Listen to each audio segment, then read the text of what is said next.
Why not? I could do the same thing. I usually start, never thought about doing. From as early as I can remember, I was always chasing girls around the playground. A lot of the guys from my quick community would come in and say, make an OnlyFans. And I'm like, oh, I would never do that. They can connect with that audience directly and they can make thousands a day. And that's why we're seeing these top 1% creators buying Lamborghini Uruses and mansions in Beverly Hills. I didn't even really think it was like a career or an industry. Girls these days are only focused on their OnlyFans. But now girls are getting all this attention on social media. Human beings are looking for their interactivity on social media. People who are desperate to make money, people who have money and are desperate for interaction, and it created the perfect storm to make OnlyFans one of the largest social media platforms in the world. I'm Asia Ray. I'm Dan Dangler. I'm Amber Marie.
Popular thing.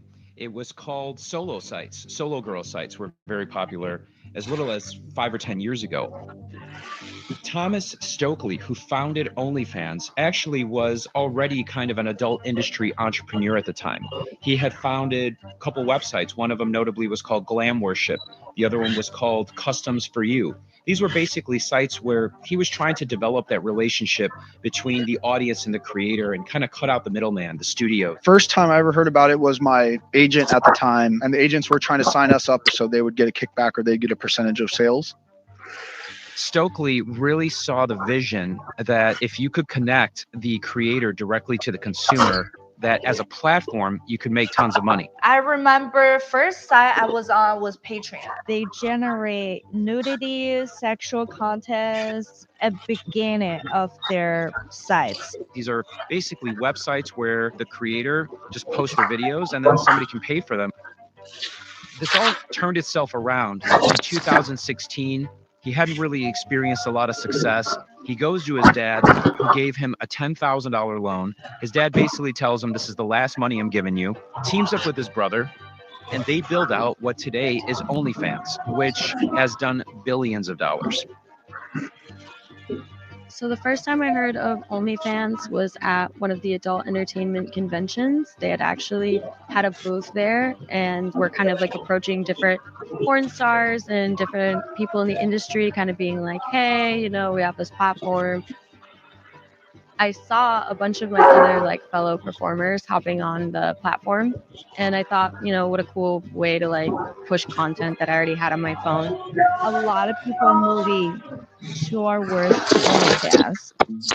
How I got started was very different. It's like I started off modeling and kind of like ended up in the adult industry. When I was modeling, I was always open to being nude and all that stuff or whatever, but the majority of the photos we take was things that were made safe for Instagram. I was always open to it. I just didn't, when I started off with it, I just didn't know that that's what the fans wanted.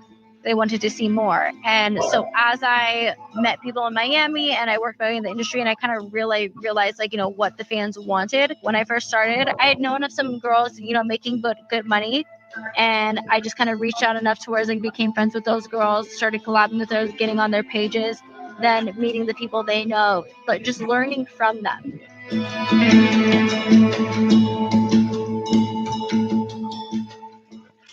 Throughout the course of history, we are one of the most innovative spaces when it comes to technology. Credit cards. When credit cards first came out, the first uses for credit cards were actually for online payments for adult content. VHSs, DVDs. DVDs started taking off because of the adult industry. Audio equipment, 4K, the internet. Even now, like online, the majority of content is actual adult content.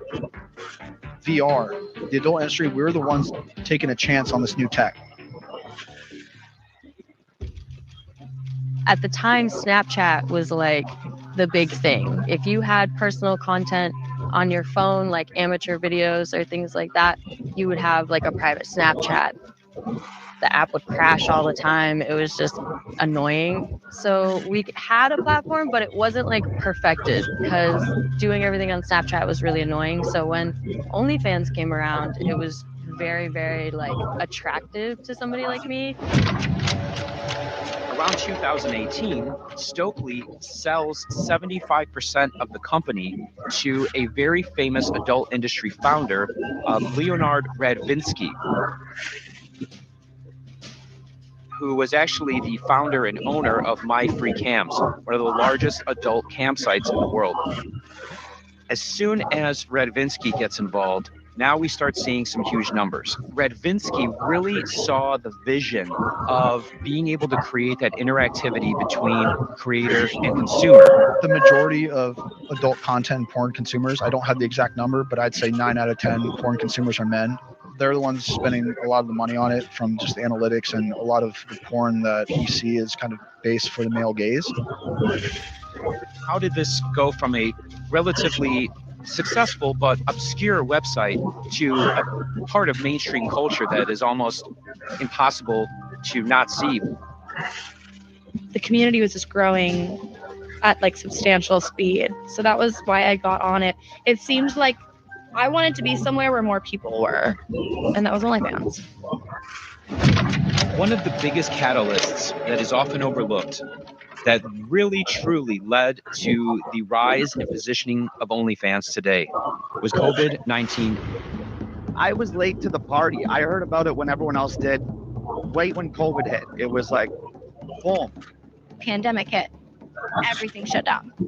More people are working from home, more people are using the internet, and more people are desperate for money than ever before in our lifetimes. I started at the most impeccable time. I couldn't have gotten deep into the online community at a better time in the history of the online community. OnlyFans at the time, they were begging performers when it first came out to join the platform until the pandemic, when they shut down professional shooting. I thought I was going to be in Guess. I thought I was going to be in all these big brands. To where it's like, I'm working from home now. The clubs are closed. I'm not dancing anymore. I don't have work anymore. So I'm just doing OnlyFans. Everybody is quarantined, stay at home, and nothing to do. So everybody's signing up on OnlyFans and just selling their masturbation videos. I'm like, why not? I could do the same thing and make a living of that. So we were pretty much left to our own devices to fend for ourselves, and that's when OnlyFans started taking off for myself and a lot of my peers. When COVID hit, any girl that dropped an OnlyFans made 40 grand, 50 grand, whatever, depending on their popularity. You were first, you sold your nudes, okay, you made money. During COVID, there's hundreds of thousands of people that were out of work. They needed to survive. They were going to OnlyFans to shoot content because, say, they were a teacher or they were a dentist, whatever. Like, they were losing their jobs as well. It wasn't just the adult industry that was losing work. This girl is selling her nudes. This girl in Toronto is selling her nudes that we all know. What? You can go buy her nudes? That's crazy. Let's go check it out. What's the site called? OnlyFans, okay? And now another girl just dropped an OnlyFans. What? I had just started up my new business venture of the online sex work community. And all anybody was doing at that time was being home. And that's all I was doing. So I was home working my ass off and making a lot of money. I was working towards trying to direct and move more behind the camera right before COVID-19 hit. And then the pandemic hit, and it enforced a lot of testing regulations on our industry that were very strict and were changing all the time. Pandemic hit, there was no more flying out to LA, anything like that. So what I did was I networked with girls in Miami who had OnlyFans, who were starting to blow up in the industry and the world over there and starting to make a lot of money. It definitely increased my revenue for sure. It increased my revenue on everything because people were just home, and my job is being on the internet in general, whether it's, streaming or OnlyFans. So it definitely increased my income. And I remember the boys' group chat just being electric. We're all bored at home during COVID, nothing to talk about. And then, this girl just dropped an OF. How is it? Let's share money on an account. And it's $80 to see her naked, 20 each, boys. It made directing and producing incredibly hard.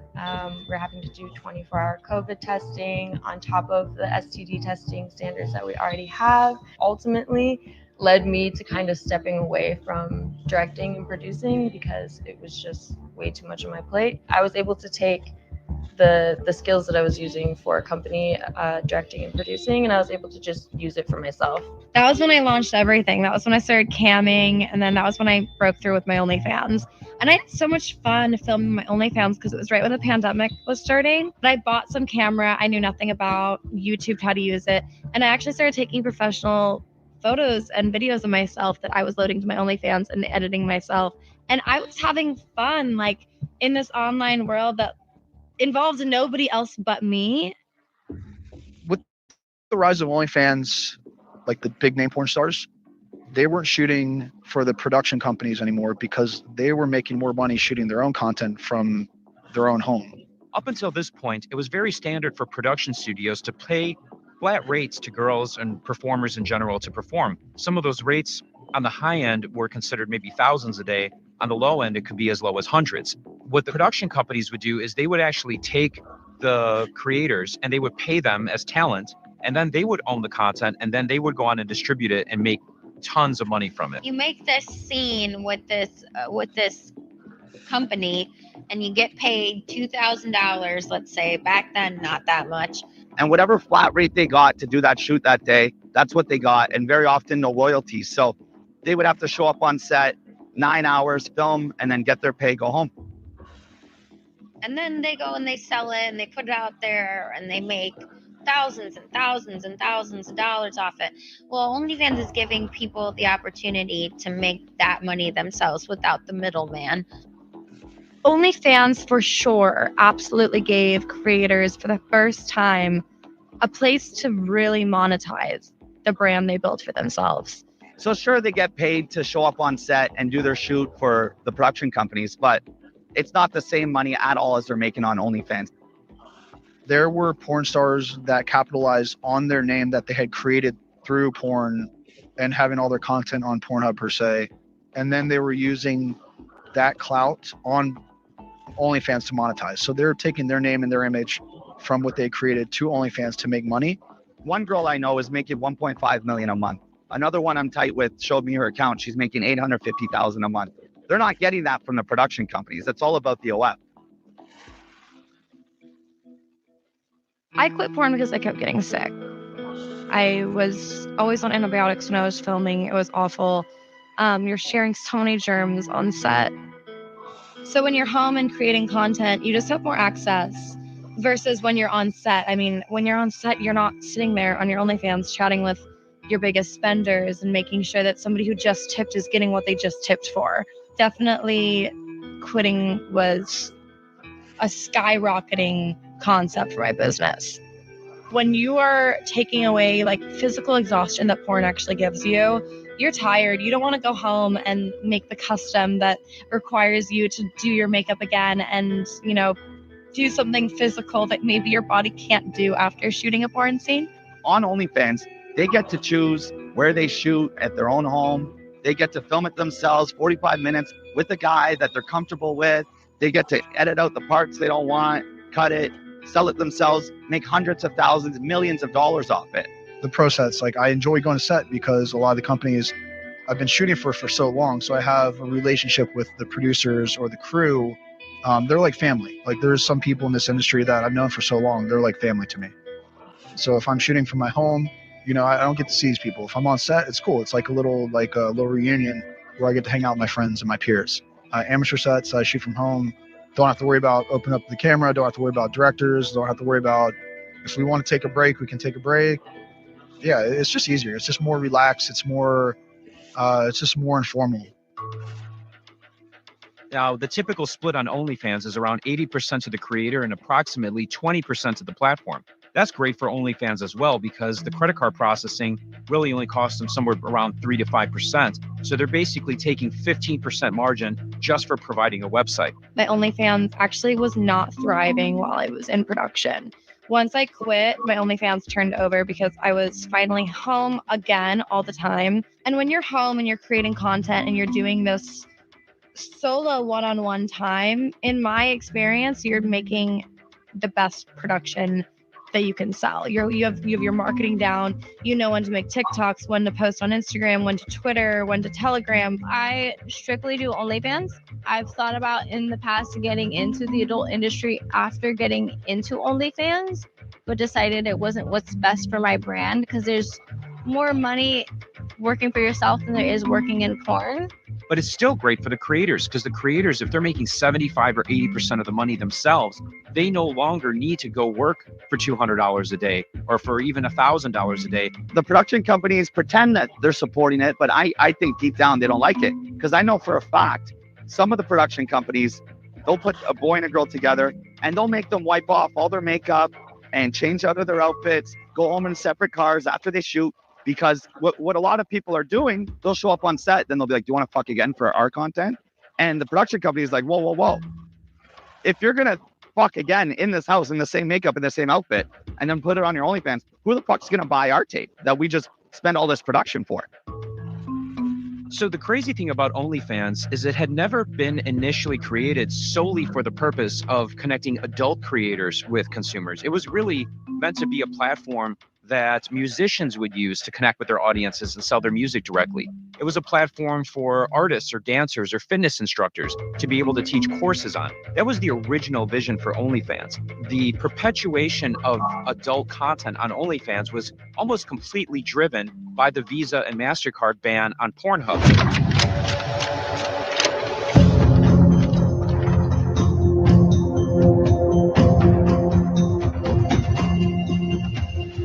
Towards the end of 2020, OnlyFans receives a holy grail that they could have never expected.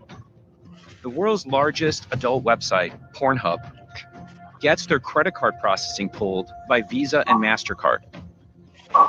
Basically, there was content going on Pornhub that wasn't legally shot. Some people were even saying that there was videos of minors on the site. Pornhub's not a big model, like a big webcam site. It's more so a collective of porn.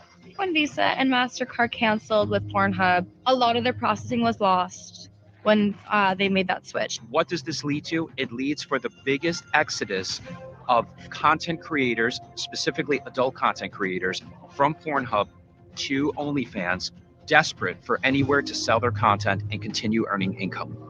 The movement of content creators went from the webcam platforms to OnlyFans. That's where they lived, and then they went to OnlyFans. I was on Pornhub before they get banned, like Visa and everything. I have a big income on Pornhub just posting videos. So one day they just started banning all the videos, taking down videos. It was weird when it happened because all of us porn performers already had OnlyFans and whatnot, but everybody kind of started jumping onto it and the traffic on it started getting crazy. Pornhub's more of an aggregate, more of a library of pornography and adult content. And then the webcamming sites are a whole different beast. There was definitely mass exodus from the webcamming sites to OnlyFans, for sure. What did this do for OnlyFans? This was the opportunity of a lifetime that I don't think any of them, including Stokely, could have ever seen coming. Back when everything started in the adult entertainment industry, girls relied on the production companies to get anything out. It was all they had. It was their only choice. It was kind of like a perfect storm. Like all of these girls had the opportunity to make a bunch of money from their homes. All of this traffic's getting driven there from Pornhub, and so it made OnlyFans into this monster that it is now. What ends up happening is all these cam girls and all these adult actresses who are using Pornhub as a platform to sell their content through, all of a sudden have no way to make money, no way to accept payments, and nowhere to go. There's two ways performers look at it. They would either upload their content on Pornhub to monetize it when they could at the time, or there was performers that would just, with the good graces, they would be cool with their content being uploaded on Pornhub because it would give them more visibility. In my case, for example, I have 600 million views on Pornhub. So that's a lot of free publicity for me. I was very scared that when I lose big chunk of income from Pornhub, but some of the fans would move to OnlyFans to watch those contents. The people who are most successful on the platform are ones that already have large established audiences somewhere else, and they're able to move that audience over there, cut out the production company, cut out the middleman, and then get more of that revenue. OnlyFans changed a lot for a lot of people. It allowed, some cam girls and some porn girls to make way more money than they were making before. With the sex industry, when it comes to porn, it's like you got a lot more people where it's like a lot more girls, they're not even going to get into porn now because they could just do it themselves. All the girls now, the new ones, are only going on the mainstream sites to promote their OnlyFans or to promote their name, to promote their brand. I still use a professional production company. I still shoot for them, like Mangeek, Brazzers, Vixen. To be honest, I think that's just for marketing purposes.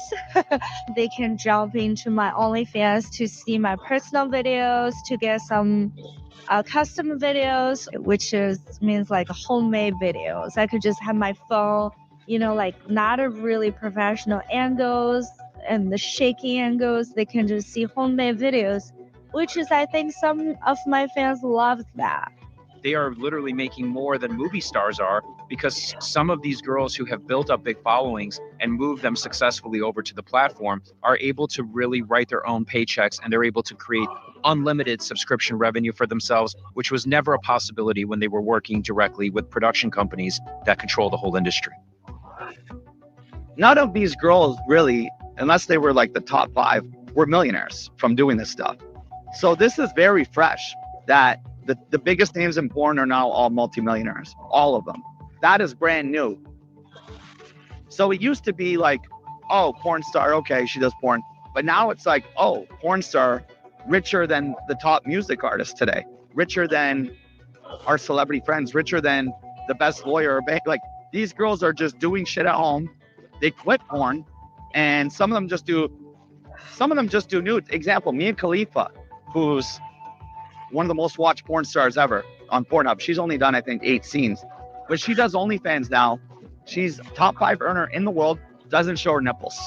So she's a multi-millionaire because she did porn, now just doing OF, not even showing herself, making millions and millions and millions of dollars, millions a month. Although there are creators that are very successful on the OnlyFans platform, some of them even making millions of dollars a year, one of the huge misconceptions that the public has about the platform is that everybody on OnlyFans becomes automatically financially successful. Only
Got the fans who wanna have some fun. There's a lot worse things you can do in this town.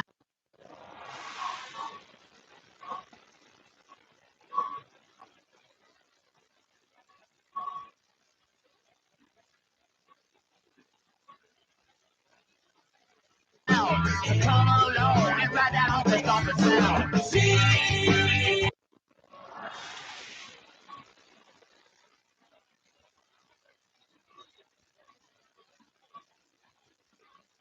You want something special? Yeah.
Wait, love you. I love you. String.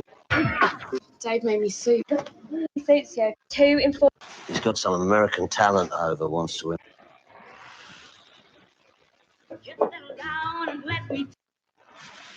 Banana. Yeah. On sorry, you allergic? Go into it, okay? Not enough. Doesn't want to do it. Where are you two going? Shop. Yeah.